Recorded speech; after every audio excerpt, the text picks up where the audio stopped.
நிறுவனங்கள் பிளவுபட்டன. ஜெஃபரீஸ் 25 விழுக்காடு சரிவை காண்கிறது. ஜே.பி. மார்கன், கோடக் ஆகியவை ஏற்ற போக்கை தொடர்கின்றன.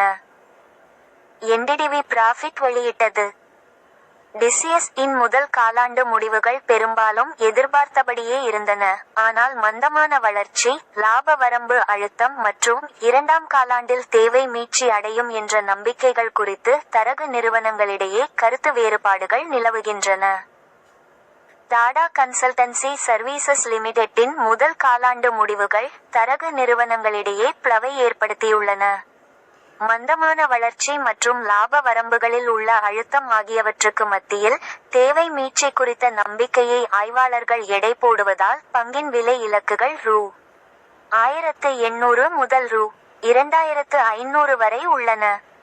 ஜெஃபரீஸ் தனது செயல்திறன் குறைவு மதிப்பீட்டை தக்கவைத்துக்கொண்டு அதன் இலக்கு விலையை ரூ.2275 லிருந்து ரூ.1800 ஆக குறைத்தது. முடிவுகள் பெரும்பாலும் எதிர்பார்த்தபடியே இருந்தபோதிலும், மந்தமான வருவாய் வளர்ச்சி, ஒரு மாபெரும் ஒப்பந்த வெற்றி இருந்தபோதிலும், குறைந்த முன்பதிவுகள் மற்றும் அதிகரித்த ஆள்சேர்ப்பு ஆகியவை லாப வரம்புகளை அழுத்தத்தில் வைத்திருக்கக்கூடும் என்று அந்த தரகு நிறுவனம் சுட்டிக்காட்டியது. FY27-FY29 காலகட்டத்தில் டிசிஎஸ் நிறுவனம் 4 விழுக்காடு என்ற மந்தமான EPS வழங்கும் என்று அது எதிர்பார்க்கிறது. சிட்டி தனது விற்கவும் என்ற மதிப்பீட்டை தக்கவைத்துக் கொண்டதுடன் அதன் இலக்கு விலையை ரூ.1965 லிருந்து ரூ.1825 ஆக குறைத்துள்ளது. குறைந்த ஒற்றை இலக்க வருவாய் வளர்ச்சி தொடரும் என எதிர்பார்ப்பதாகவும், இரண்டாம் காலாண்டில் தேவை மேம்படக்கூடும் என்றாலும் மந்தமான வளர்ச்சி மதிப்பீடுகளை பாதிக்கக்கூடும் என்றும் அது கூறியுள்ளது.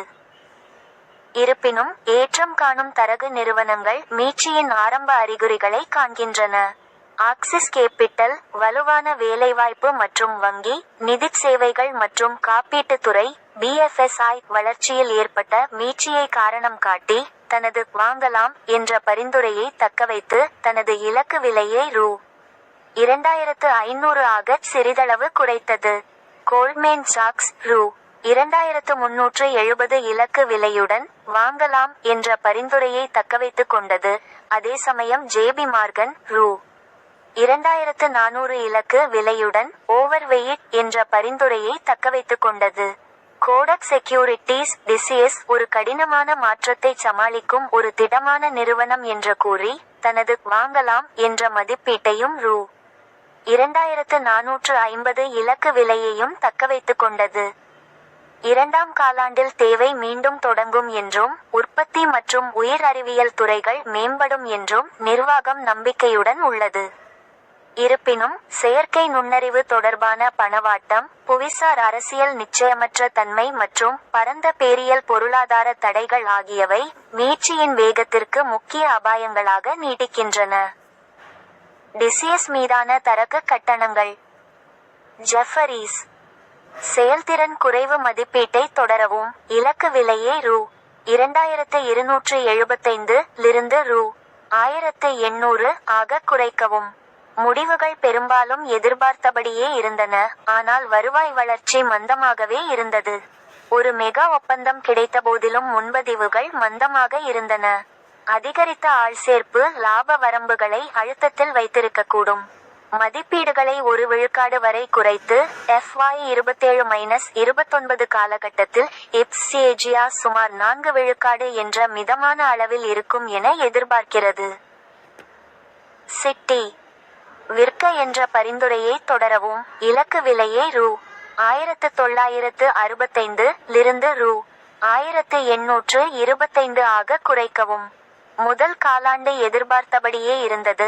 சர்வதேச வருவாய் முந்தைய காலாண்டுடன் ஒப்பிடுகையில் பெரிய அளவில் மாற்றமின்றி இருந்தது. தேங்கிக் கிடக்கும் தொழில்நுட்ப பணிகள் காரணமாக இரண்டாம் காலாண்டில் தேவை மேம்படும் என எதிர்பார்க்கப்படுகிறது. FY27 கீழ் 28 EBITDA மதிப்பீடுகள் மாற்றமின்றி உள்ளன. குறைந்த ஒற்றை இலக்க வருவாய் வளர்ச்சி தொடரும் என எதிர்பார்க்கப்படுகிறது. அந்த பங்கின் நியாயமான மதிப்பீடு குறித்ததே முக்கிய விவாதமாக உள்ளது. தொடரும் மந்தமான வளர்ச்சி மதிப்பீடுகளில் தாக்கத்தை ஏற்படுத்தக்கூடும். கோல்ட்மேன் சாக்ஸ் வாங்கும் பரிந்துரையை தொடர்கிறேன். இலக்கு விலையை ரூ. 2410 லிருந்து ரூ. 2370 ஆக குறைத்துள்ளேன். காலாண்டு மந்தமாக இருந்தாலும் எதிர்பார்ப்புகளுக்கு